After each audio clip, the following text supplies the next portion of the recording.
Bienvenidos a Habitemos la Democracia, un espacio de diálogo de impulso para mejorar. ¿Qué calidad democrática tenemos? ¿Por qué han avanzado opciones totalitarias? ¿Por qué son ineficaces los partidos políticos? ¿Por qué crece la desconfianza y el descrédito hacia la dirigencia? Estas y otras preguntas intentaremos responder en cada episodio, conectando con diversos actores de la sociedad interesados en el devenir social, buscando contribuir a la construcción de una democracia sólida y fuerte, que nos incluya a todos y aborde todos los temas.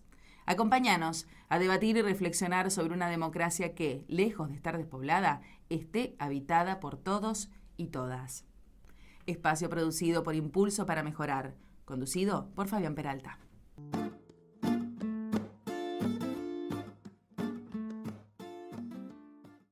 Hola, ¿qué tal? ¿Cómo están? Estamos en un nuevo episodio de nuestro podcast, Habitemos la Democracia.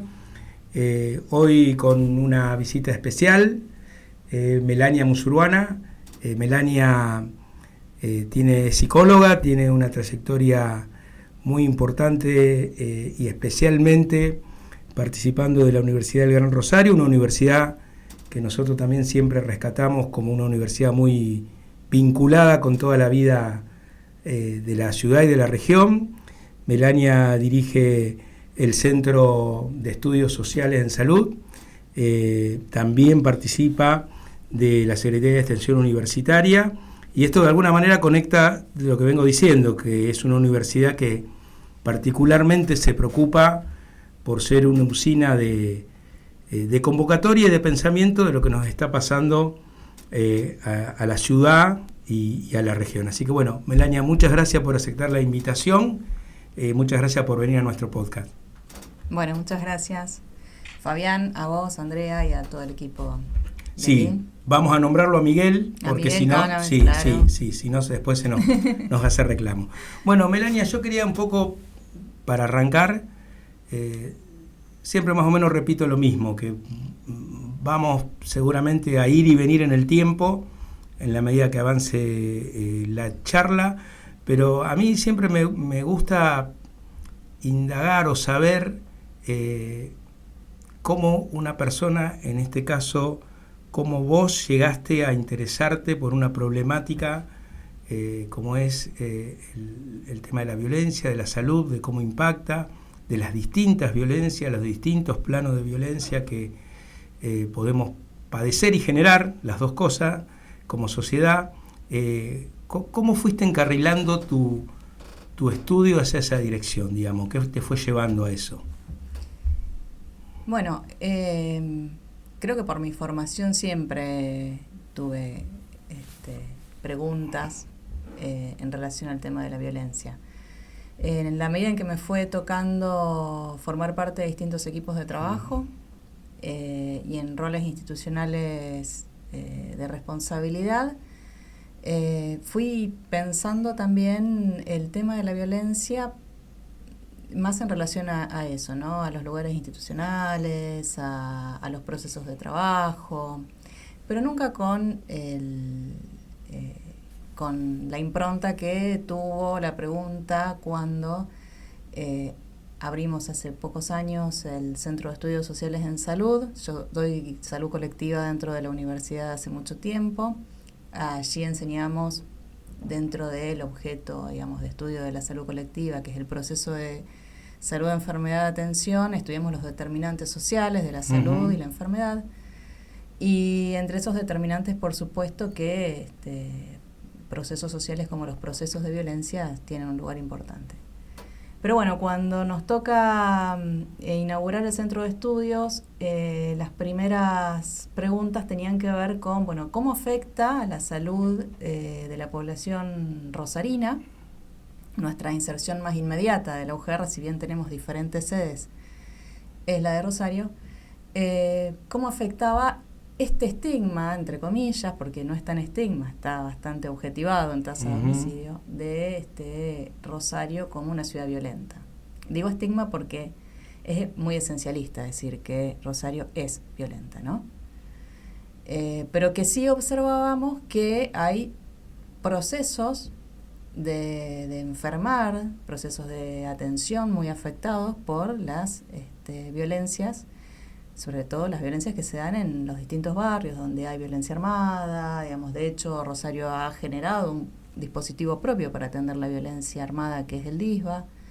Y ahí empezamos a preocuparnos con mayor énfasis en el tema de las violencias, desde distintas disciplinas, es decir, no solamente ya las preguntas y las formulaciones de respuestas que podía ensayar desde la psicología, sino ya desde diferentes ángulos disciplinarios. Es decir, nosotros tenemos mucho desarrollo en disciplinas de la rehabilitación, muchos docentes trabajando en hilar, en efectores públicos de rehabilitación, que se encontraban con que tenían que rehabilitar de pronto a varones jóvenes, muy jóvenes, claro, heridos por armas de fuego, que después, digamos, su proyección de vida era en la rehabilitación, o sea, y ahí empezábamos a ver que efectivamente teníamos que hacernos cargo como centro de estudios de ese problema para investigar.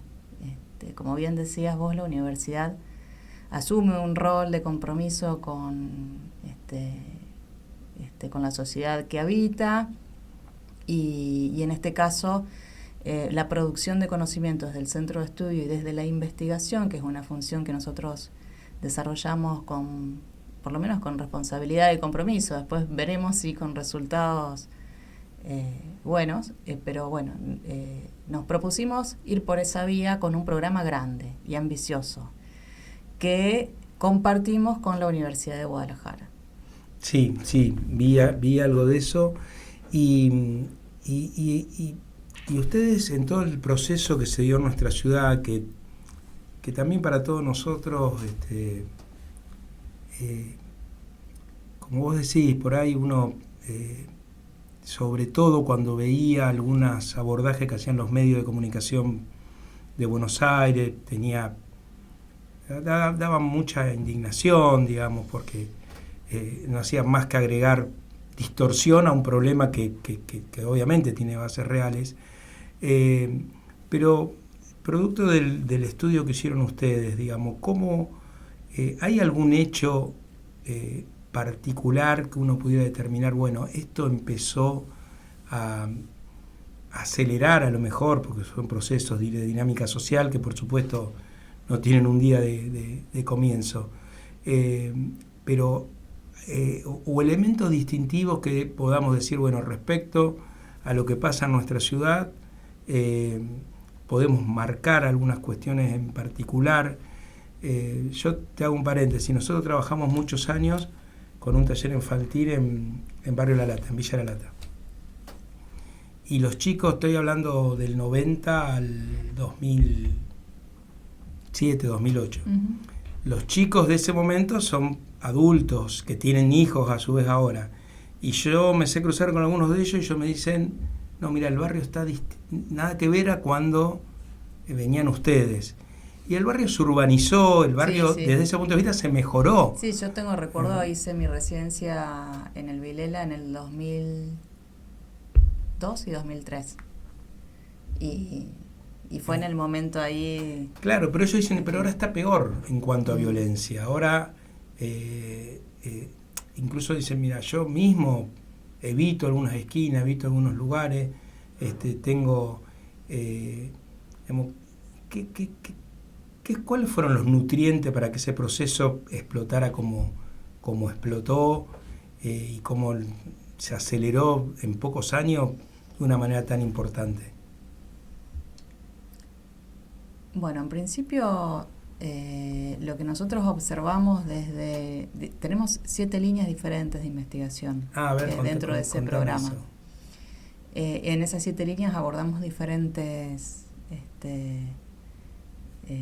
objetos dentro del tema de violencias y salud colectiva.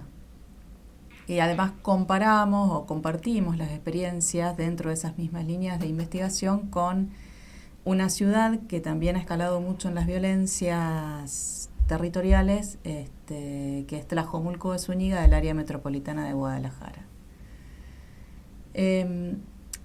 Como te decía, nosotros nos preguntamos, y tenemos disenso en relación a eso dentro de los equipos de trabajo, acerca de si Rosario es o no es violenta, ¿sí? Si te tengo que responder de mi perspectiva, Rosario no es violenta porque es muchas otras cosas, no solamente se puede representar por los niveles de violencia de los últimos años. Rosario tiene como una especie de imaginario histórico de la Chicago argentina, digamos, y ahí hay algunas cuestiones que juegan también y que ayudan al rótulo, pero sí, con seriedad hay que decir que hay datos cuantitativos que son inequívocos, que la mejor manera de objetivar la violencia, para compararla sobre todo con otros lugares, es la tasa de homicidios, y que en eso hemos tenido la peor performance. O sea, nosotros elevamos la media nacional en ese sentido. ¿Y cuáles son los procesos que aceleran? Yo creo que voy a decir una cosa que siempre se dice en las ciencias sociales, que es muy complejo, pero esa complejidad está dada también porque hay muchas dimensiones de época contextuales que entran en juego en esa aceleración de las escalas de violencias. Y en esas dimensiones diferentes que va tomando la violencia. Porque, bueno, estamos hablando, en una tasa de homicidio, estamos hablando de la violencia letal. Sí, claro. Pero como trabaja la criminología crítica, hay violencias altamente lesivas que también son las que afectan a la población de Rosario, sobre todo a la población de los barrios. Y que la violencia altamente lesiva, como trabajan autores que nosotros leemos y citamos mucho, como Eugenia Cosi o como Esteban Rodríguez Alzueta, esas violencias deben ser pensadas en clave de un análisis de diferentes dimensiones de la violencia, ¿sí? La violencia de por sí, si hablamos dando por sobreentendido que estamos haciendo referencia a una sola cosa, vamos a tener, seguramente vamos a tener fallos en la comunicación, porque en realidad la violencia es un objeto muy difícil de estudiar si no se precisa. Hay también como una especie de uso excesivo de la violencia, del término violencia, para hacer referencia a muchas cosas. Y sí podemos pensar esta violencia altamente lesiva atravesada por diferentes usos de la violencia, digamos, un uso más instrumental de la violencia, o sea, utilizar la violencia para algún fin. Un uso más expresivo de la violencia, es decir, bueno, utilizar la violencia para descargarme, para mostrar, para dar cuenta del poder que tengo, para dar cuenta... Sí, como estatus también. Sí, como modo de relacionarse, pero al mismo tiempo también como modo de comunicar, que es un poco lo que dice Rita Segato cuando habla de una gramática de la violencia, que es una complejización un poco más de la violencia expresiva. Creo que en Rosario estamos encontrándonos con eso desde hace un tiempo, que sumado también a cómo se comunica la violencia, hace que en algunos determinados lugares donde esas marcas de la objetivación de la violencia por la violencia altamente lesiva no están tan presentes, haga que la población igualmente tenga temor. ¿Sí? Cuando dice, bueno, en este barrio la verdad es que no ha habido muchos ni homicidios ni asaltos, y sin embargo la gente a una determinada hora ya deja de circular. Sí, sí. ¿Y qué hay en cuanto a la... Pongo un caso. Cuando sucedió el incidente con Ivana, si no me acuerdo mal el nombre, la chica esta de hincha de Central que volvía al partido, y bueno, y la mataron, hubo en algunos sectores sociales sorpresa por quienes habían sido los que habían arrojado la piedra, en el sentido de que eran personas de clase media, profesores. Es como que todos estaban preparados para pensar que hubieran sido o barras bravas o personas más marginales. Está como ese imaginario de que la violencia solo se expresa de esos sectores sociales, o no, o fue algo que percibí yo en ese momento. No, por supuesto que hay clasismo cuando en términos del sentido común se piensa la violencia, pero porque además quienes estudiamos violencia sabemos que la violencia siempre es del otro. ¿no? Es muy difícil implicarse o reconocerse en las violencias, ¿sí? Y acá me parece que sí entra en juego algo que me parece sumamente importante de investigar, más allá de las líneas cuantitativas de investigación en estos temas, que es el tema de las significaciones. ¿Quién es el otro?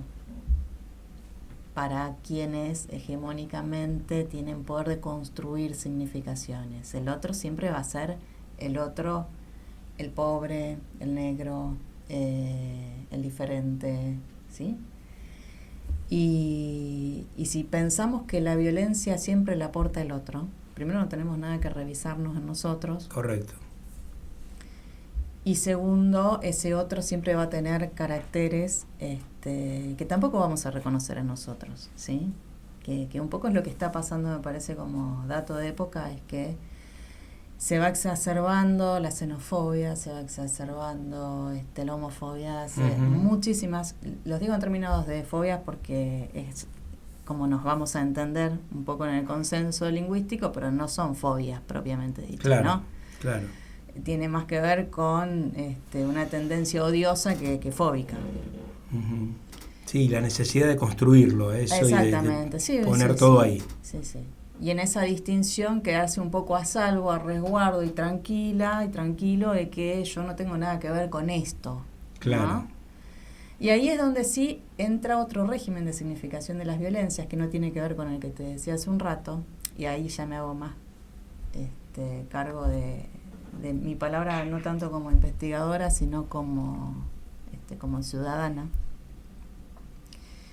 En esto de que la desempatización que sufrimos como sociedad también, y esta escalada que tenemos en relación a todas estas segregaciones, discriminaciones, discursos de odio, les podemos llamar de muchas maneras diferentes, pero que más o menos todas conducen a un mismo lugar, que es el de la desarticulación, que está, por supuesto, muy marcado por el individualismo, en el que yo me cuido hasta mi conciencia.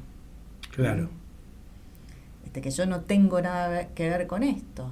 Y a lo mejor yo soy súper, no sé, quiero decir, soy muy correcta en mi forma de expresión oral, pero en las redes soy un demonio. Y ahí ejerzo violencia. Y las redes tienen un nivel de construcción de significaciones muy importante, sobre todo para las generaciones más jóvenes, ¿no? Sí. Pero bueno, creo que también es como que se va construyendo en la esfera social esto, ¿no? Las cloacas del odio, que son las redes, los comentarios de los diarios, esos lugares en donde las personas tienden a hacer una catarsis odiante muy fuerte, y los espacios que están más marcados por la presencialidad, que pandemia mediante ha sido bastante interrumpida, y que tenemos que recuperar esos espacios del cara a cara, digamos, donde no somos así, no nos damos esa rienda suelta a nuestros impulsos violentos. Entonces, sí, vos sabés que, perdón que te interrumpa, pero esto me vino a la imagen, escuchándote algo que, digamos, he pensado en cuanto al tránsito. Y generalmente tiene que ver cuando uno va de viaje, de vacaciones, posiblemente la misma persona o uno mismo que haga una mala maniobra que a lo mejor ponga en riesgo a terceros, sea la misma persona que si hay un accidente para ayudar.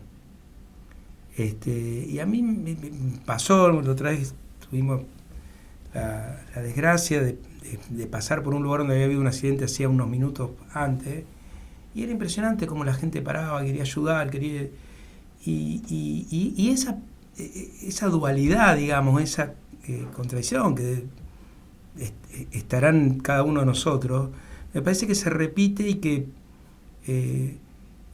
esta situación hoy, como decías vos, de focalizar en algunos grupos o en algunas personas que son los responsables de todos los males, nos permite, digamos, gambetear responsabilidades propias y no afrontar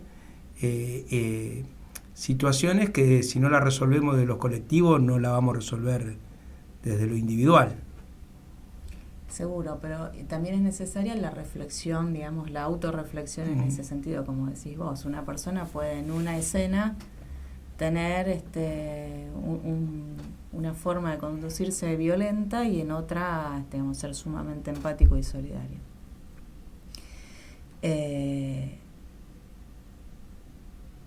Creo que la violencia es un regulador social. Bueno, yo trabajo sobre la hipótesis más firme de que cuidados y violencia son reguladores sociales. Y no hablamos, digamos, de la violencia en términos morales. A mí no me gusta hablar de la violencia en términos morales. Sí, hay escaladas de violencia que observo, y esto es descriptivo y crítico al mismo tiempo, que observo con mucha preocupación. Me preocupa cuando me descubro en una situación violenta, ¿sí? Me preocupa muchísimo cuando descubro a personas que no considero violentas en una situación violenta, sí. Pero hay algo que me preocupa sobremanera, que es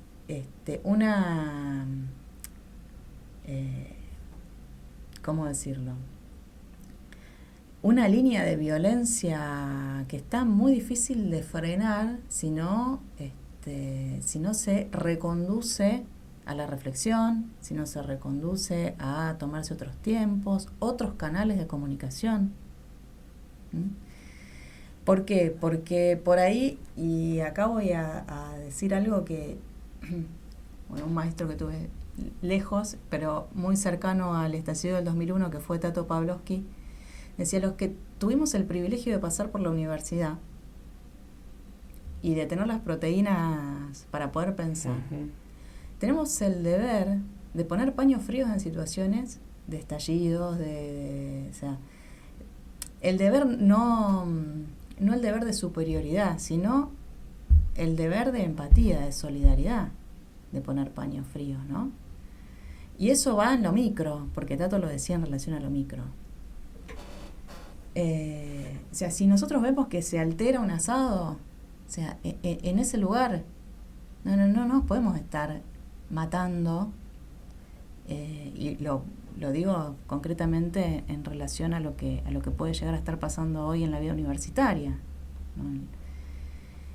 Que celebro que haya un intento de colectivizar un reclamo. Correcto, sí. Con las diferencias partidarias que puedan habitar la vida universitaria, que son propias de la historia de la vida universitaria nuestra.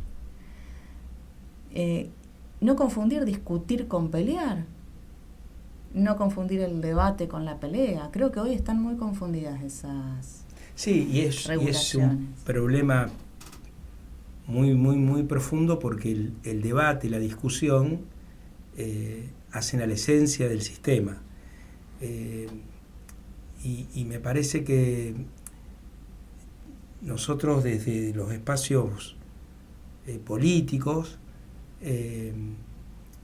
lamentablemente el discurso de extrema, digamos, pero de extrema en cuanto a esto, a la forma, al hablar más de lo que le critico al otro que de propuestas propias, o de directamente desconocer cualquier propuesta del otro solo porque es del otro, sin analizarla, sin argumentar si uno está en contra o no, va deteriorando mucho la calidad democrática, y más cuando tenemos un presidente que hace desde el lugar nada más y nada menos que la presidencia de la República la violencia como una herramienta discursiva, que además de lo discursivo a lo fáctico hay una frontera muy, muy delgada. Entonces creo que para poder mejorar la calidad de nuestra democracia y que sea una herramienta eficiente a la hora de resolver los problemas, los muchos problemas que hoy tenemos, es indispensable recuperar ese ámbito de debate. Y fíjate, a mí cuando pasó el episodio ayer, creo que fue del chico que agredieron, a mí me da mucha pena, porque seguramente asambleas hubo muchísimas. la mayoría o todas, excepto estas, se transcurrieron por los carriles que tienen que transcurrir, y lamentablemente pasó esto que empaña un ámbito tan lindo como una asamblea universitaria de debate vehemente, con mucha fuerza, con mucho entusiasmo, pero de debate. Y por otro lado me alegró que, o no sé si me alegró, pero me tranquilizó que al momento hubo expresiones de repudio tanto del rectorado como de la FUR, para preservar este espacio. Totalmente, porque también hay, como decís vos, un intento, justamente como trabajo mucho con el tema de las significaciones y configuraciones en el campo semántico, hay una línea y una bajada de línea también de identificar nuevamente, ¿no?, la vida universitaria con la insurgencia, la violencia, cuando nada de eso está ocurriendo en realidad, digamos. Entonces justamente están habitando como institución universitaria y algo que al principio de año no se observaba tanto, pero los y las estudiantes están habitando la democracia universitaria, sí, algo que hacía mucho tiempo que no se observaba en la universidad. Y bueno, algo que es para celebrar.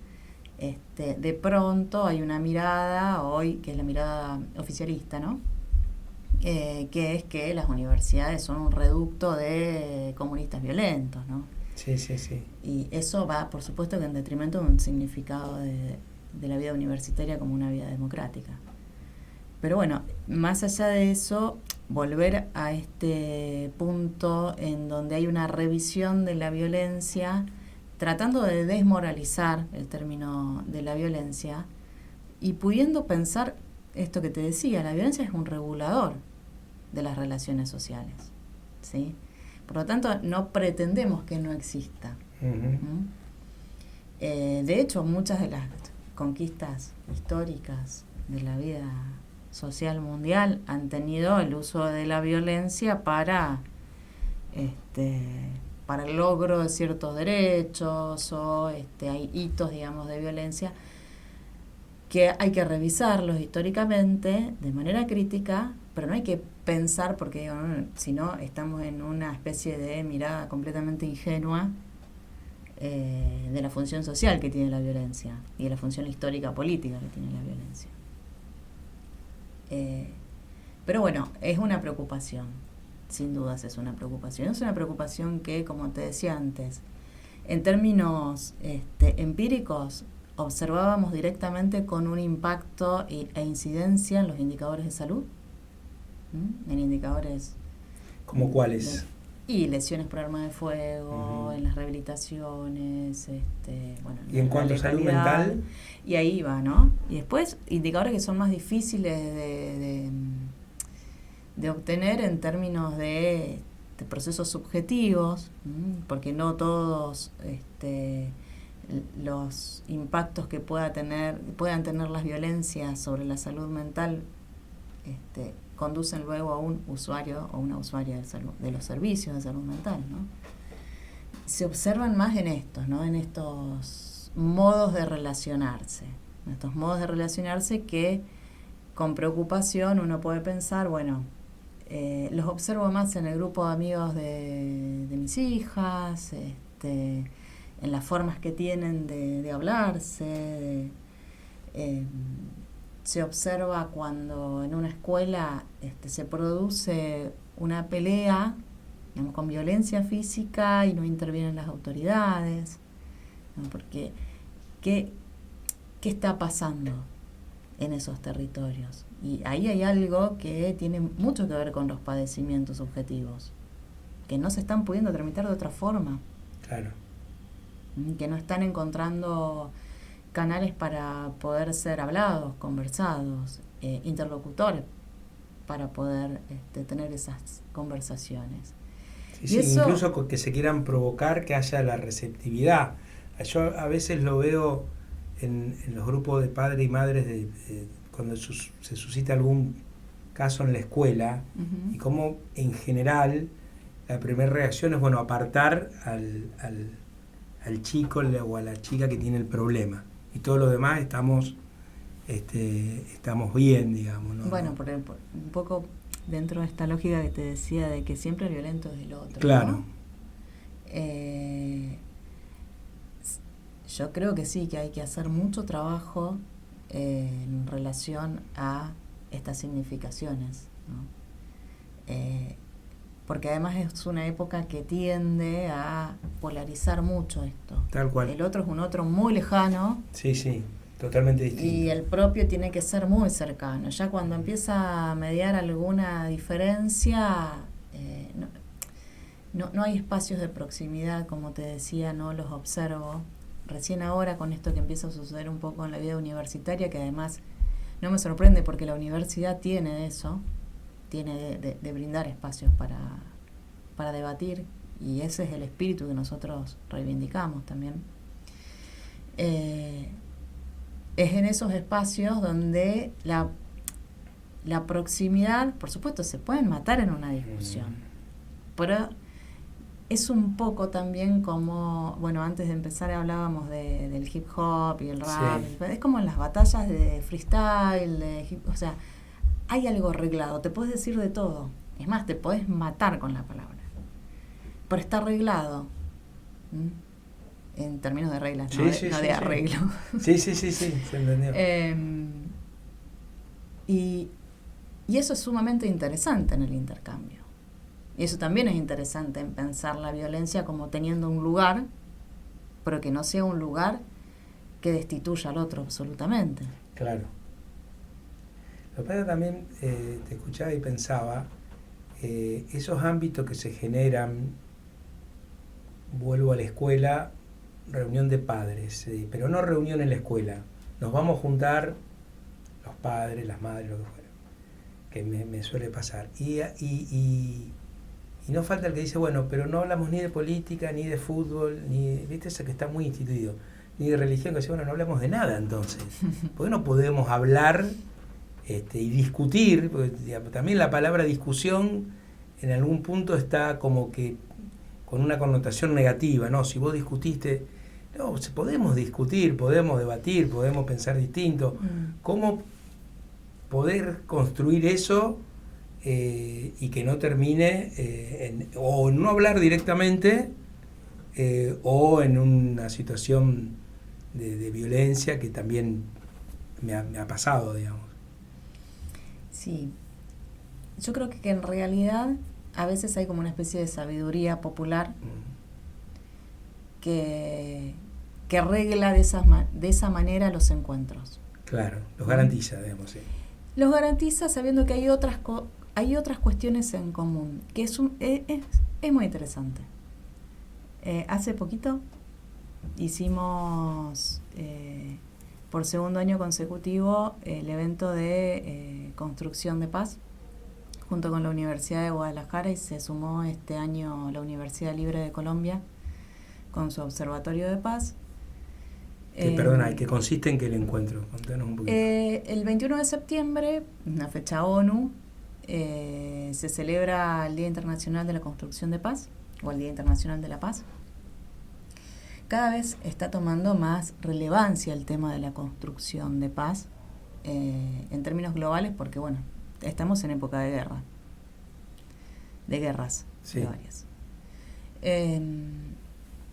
Y nosotros en Argentina no tenemos tanta incorporación del paradigma de construcción y cultura de paz como tienen otros países que están más menos atravesados por dictaduras militares como nosotros, como Colombia y México, pero muy atravesados históricamente por violencia política.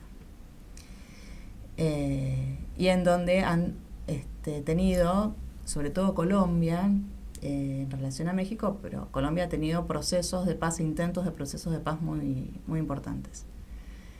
Y México en escala más territorial, más local o digamos, más de Estado. Consiste en 3 universidades tratando de presentar resultados de investigación, pero también reflexión, espacios de construcción de ideas que contribuyan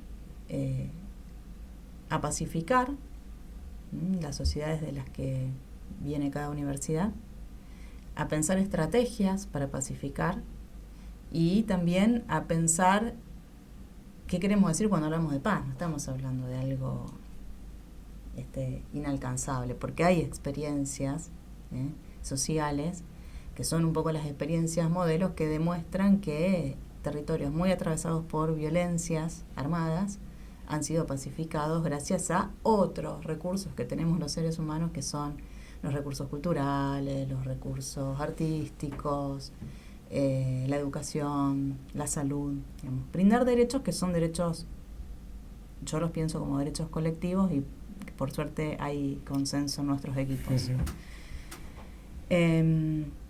Volviendo a lo que comentabas vos, conversaba con unos colegas de México que no habían visto la película Oslo, sobre el Tratado de Paz de Oslo entre Israel y Palestina, del año 93, 94, no me acuerdo. La película trata de ser lo más documental posible en relación al proceso real y muestra cómo a estas dos sociedades profundamente enfrentadas en la guerra, a sus, digamos, representantes máximos los acercaban, dejando fuera de los espacios de discusión todas las cuestiones que los habían enfrentado históricamente. Entonces, la propuesta era compartir una cena, hablar de sus familias, hablar de sus hijos, no hablar de religión, no hablar de política, no hablar esto que nosotros también tenemos en la tradición familiar, popular, dejar afuera de la mesa, ¿no? Y esos espacios, la mesa, es un espacio de compartir, ¿sí? Entonces, claro que sí podemos discutir, debatir y tener diferencias de idea. También podemos pensar en dónde. Digamos, las universidades son un lugar privilegiado para eso, porque digamos, es una institución es un ámbito casi natural, digamos. Claro, y que promueve el conocimiento y la diversidad y el pluralismo y demás. La mesa familiar, a lo mejor, bueno, compartimos el apellido, la sangre, el amor, el afecto, los lazos parentales, y algunas que otras cosas, y anécdotas y recuerdos, y bueno, podemos vivir sin familias, digo, para no llevarnos tampoco al terreno de que es más importante defender mi idea sobre algunos determinados temas y cosas por sobre lo grupal, por sobre mi comunidad más inmediata, que es mi familia. Entonces me parece que es un tema interesante para retomar. Sí, no, es un punto de vista. Yo en mi familia tenemos diversidad ideológica, vamos a definir así, no tanto, digamos, diversidad partidaria, diría yo, más que diversidad ideológica. Y más o menos nos podemos garantizar. Ayer justamente me contaban el caso de una chica que ahora el año que viene va a ser candidata a presidenta comunal y va a competir con el suegro. Y digo, bueno, eso sí que es una prueba de fuego. Pero está bien lo que vos planteás, digamos, de también tener esa sabiduría que a lo mejor a veces uno no la tiene, de ver escenografías y de ver prioridades que también pueden ser, o seguramente tienen su dinámica, digamos, no son siempre estáticas. Quería preguntarte en particular por el tema de género, digamos, por el tema de la violencia, que siempre las problemáticas para mí sociales impactan distinto en los sectores con derechos más vulnerados, y en particular con la mujer, que si bien comparado con mi propia vida, digamos, hace 30, 40 años atrás, hoy tenemos debate que en ese momento ni siquiera lo podíamos imaginar. había cosas muy naturalizadas, uno se da cuenta ahora de cosas que estaban muy naturalizadas, pero cómo transita una mujer de barrio todo lo que está pasando, los niveles de violencia que hay, cómo pueden sufrir discriminaciones múltiples o situaciones muy particulares, y qué ven ustedes desde el centro, digamos, de estudios particularmente con la mujer.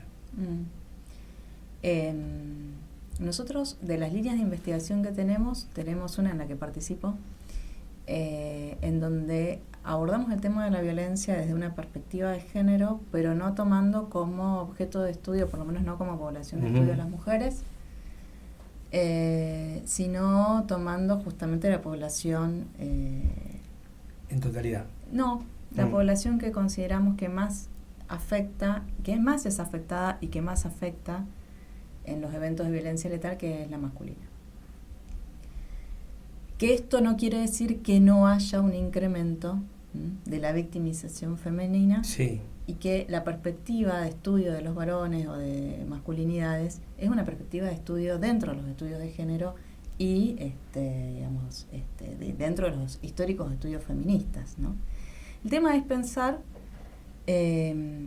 a los varones como sujeto de género también, no solamente, porque si no uno habla de género y parece que género somos solamente las mujeres, y que las políticas deben dirigirse a la vulneración de derechos de las mujeres, que está perfecto, pero no a la agencia de la violencia de género, que en general es una agencia masculina. Claro. ¿Sí? A ver, pues volvemos a lo cuantitativo, ¿no? Quienes más matan son varones. También quienes más son asesinados son varones. O sea, ahí hay una perspectiva de violencia intragénero que también es necesario abordar. Porque hay un código de la masculinidad que se cifra muy claramente en el tema de la masculinidad asociada a la violencia. Claro. Por supuesto que eso no quiere decir que las mujeres no tengamos momentos en situaciones de violencia, eso es lo que te decía hace un rato, hay que revisar también, porque si no romantizamos situaciones que son de diferentes dimensiones de violencia. Ahora, pensar el género masculino nos hace pensar también en cuestiones que hacen a un sistema sexogenérico, ¿sí? Varones, mujeres, dentro de un sistema sexogenérico más binario, para no complicarla un poco más, que lo es. En ese sistema sexogenérico la violencia suele quedar mucho más del lado de lo masculino. Entonces, en nuestra línea de investigación pensamos cómo se configura en clave de masculinidad la violencia en los jóvenes, varones. Porque además, si uno piensa en términos epidemiológicos también, la muerte por causas externas, y ahí también hay que contemplar la muerte por siniestros viales, hace que sean los varones los que más mueren. Jóvenes, de entre 19 y 35 años, son los que menos están adscriptos a los sistemas y servicios de salud, los varones jóvenes.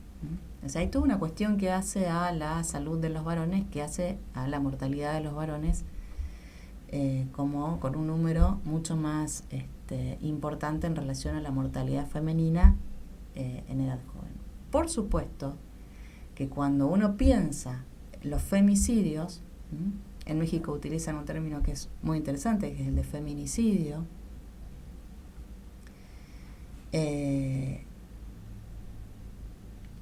Los femicidios casi todos son perpetrados por varones. Entonces, la pregunta que nos hicimos es, bueno, ¿qué nos interesa? Si queremos trabajar sobre violencias, sobre significaciones de violencia, tenemos que trabajar con los varones. O sea, urge trabajar con los pibes. Porque son ellos los perpetradores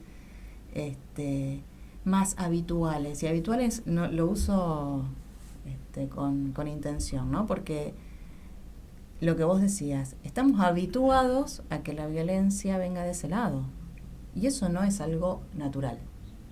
Eso no es algo biológico, eso no es algo instintivo, ni viene en un código genético.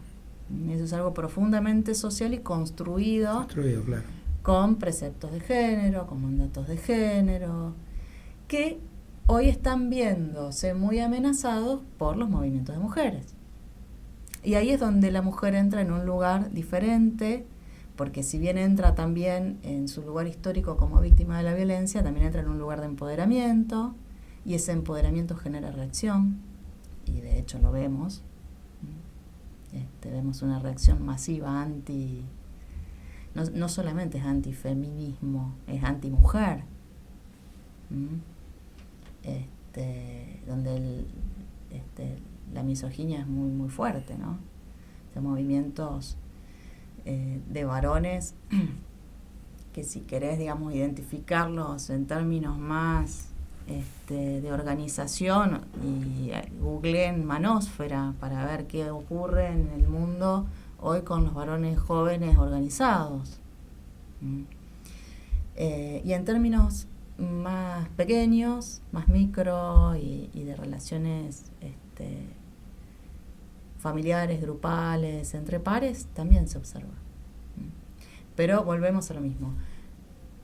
Se observa mucho en las redes, muchísimo se observa en las redes, y hay que volver a la relación más personal, física, presencial, vincular, compartiendo espacios, ¿no?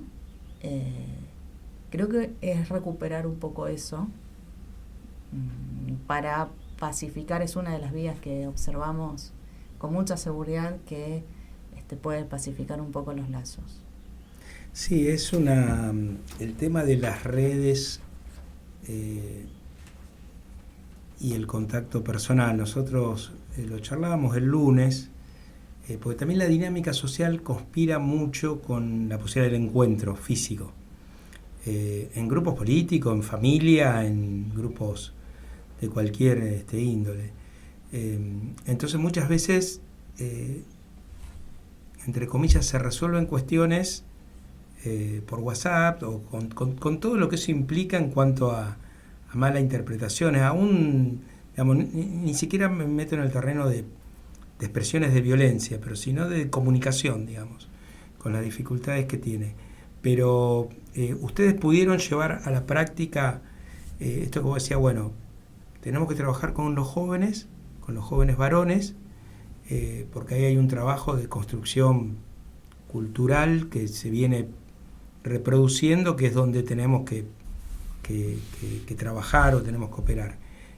¿Hay experiencias prácticas en ese sentido? De, bueno, nos reunimos, la convocatoria se hace, por ejemplo, a través del arte, se hace, cómo se hace y cómo se puede trabajar. Yo antes te decía la cuestión de estatus, porque a mí hace muchos años, a lo mejor vos la conocés, una filósofa, Adriana Rossi. Adriana, que es italiana, que estuvo en Colombia, en Brasil, ahora vive acá cerca de Rosario. Ella hace como 15, 20 años una vez me dijo, mira, en Brasil el problema del narcotráfico no es solamente económico, tiene que ver también con la cuestión de estatus en el barrio, de que hay muchas chicas que quieren ser la novia de un soldadito, o un pibe quiere ser soldadito porque eso le da un poder dentro del barrio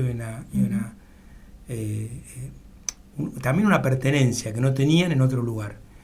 A mí me llamó mucho la atención cuando ella me lo contó, después a escala, pero se empezó a ver también en barrios. Es que en verdad es lo que ocurre. Uno va a la literatura escrita sobre esto, literatura científica, digo, ¿no?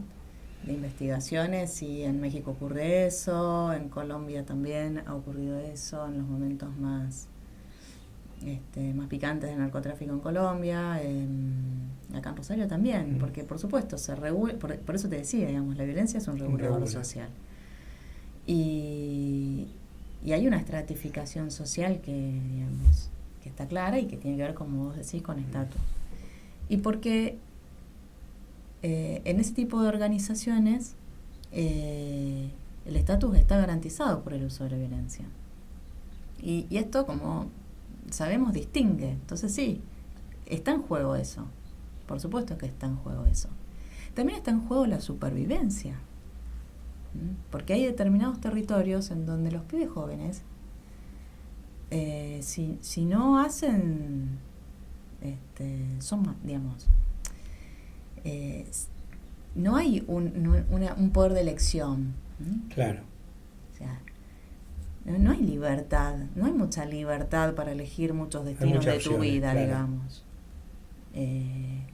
O te sumás, o te sumaron y quedaste ahí capturado, o las significaciones de tus grupos de pares hacen que vos tengas que hacer determinadas cuestiones, y así es como se van reclutando a los jóvenes para estas organizaciones. Que nosotros no tenemos ese nivel de sofisticación de organizaciones que han tenido algunas organizaciones criminales de Brasil, pero sobre todo de México, de Venezuela, de Ecuador, de Colombia.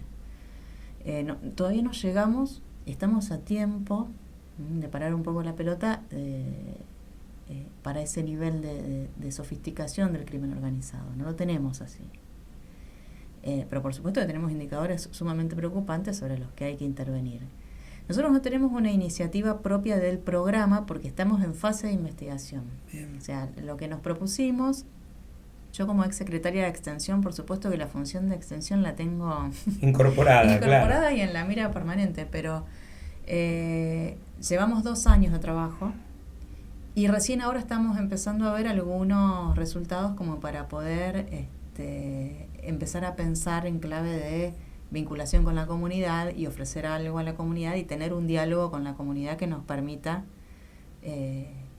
tener alguna propuesta, y alguna propuesta también pensada desde la demanda, ¿no? Claro. O sea, se construye, la demanda no es algo que nosotros salimos a ofrecerle a un determinado grupo para ver si se suma o no. Pero si a tu pregunta de si la clave es lo artístico, lo cultural, algún modelo pedagógico, pero pensado en términos dialógicos, no pensados en términos unidireccionales de la universidad. Y me parece que es por ahí, digamos, las líneas de trabajo son por ahí. Tomamos mucho como ejemplo la experiencia de Nueva Oportunidad desde el momento mismo en que se propone como programa, es decir, ya hace más de 10 años, porque nos parece que ha sido una política de continuidad, que eso ya de por sí tiene un valor, es seguro. Un montón. Sí, sí. Y además de continuidad con buenos resultados. Siempre estas cuestiones varían, depende del territorio. Ya sabemos que no hay una fórmula mágica que se pueda aplicar en todos los barrios de la misma manera. Entonces siempre hay experiencias que son más exitosas en algunos lugares que en otros. Pero las experiencias significativas del NUEVA nuevamente tienen que ver con experiencias del orden del encuentro, de garantizar los encuentros, los terceros tiempos que implementaron ellos como momentos para colectivizar un problema y conversar sobre eso. Las iniciativas que han tenido de poder pensar cooperativas, pero en clave también de producción cultural, los espacios de freestyle y de hip hop, donde también se pueden pensar las conflictividades en clave sociocultural, en clave artística, y sin dejar afuera la violencia, porque la violencia es parte de esos territorios, pero arreglándola, ¿no? Y haciéndola un producto artístico, que es un montón también. Entonces, si tengo que pensar la dirección de la extensión universitaria para reducir los niveles de violencia con los jóvenes varones, la pienso en ese sentido, ¿no? Y después trabajar mucho con población, que de hecho es la población con la que nosotros trabajamos la línea de investigación, la población que ya ha llegado a verse involucrada al punto de tener conflictos con la ley, ¿no? Los varones jóvenes que de por sí ya además suman esa marca. Claro. Sí, queda yo también te escuchaba y pensaba en Nueva Oportunidad y en la cantidad de ejemplos de chicos y chicas que se juntaron y también pudieron construir el sentido del grupo, de lo colectivo, de que tener una puerta o un teléfono a quien llamar cuando pasan la vida determinadas circunstancias, y lo importante de tener en estos momentos que tanto se discute, más que se discute, se denosta el Estado de parte del gobierno nacional, cómo ver en estos casos concretos que sin un Estado, sin una universidad, sea pública o privada, pero involucrada con la sociedad, todo esto no tiene posibilidad de investigarse primero como hacen ustedes, de diagnosticar y de planificar. Me parece que es un mensaje interesante y alentador en un contexto difícil. Así que yo te quiero agradecer mucho la presencia. La verdad que nosotros siempre decimos que este es un espacio que como todos queremos que se multiplique, pero a nosotros nos enriquece mucho la diversidad de personas que se sientan acá a charlar con nosotros y que sobre todo también en un momento donde hay poco discurso sobre lo que se hace pensando en los demás y en lo colectivo, a contraposición de eso hay un montón de experiencias que se están desarrollando, que asumen la dificultad, pero que tienen como norte poder construir una sociedad más vivible para todos y todas. Así que muy agradecido por tu presencia. Bueno, muchísimas gracias, Fabián, de nuevo, Andrea. La verdad es que a mí me gusta conversar, me gustan estos espacios. Pienso que podemos pasar, además de la conversación, a otro lugar, que es el de la construcción de ideas y el de elaborar propuestas. De hecho, todo lo que hacemos desde este programa de investigación es investigación aplicada y es con orientación a proponer. Claro. Y celebro que se den estos lugares para poder pensar. Bueno, muchas gracias y nos vamos a estar encontrando en el próximo episodio de Habitemos la Democracia.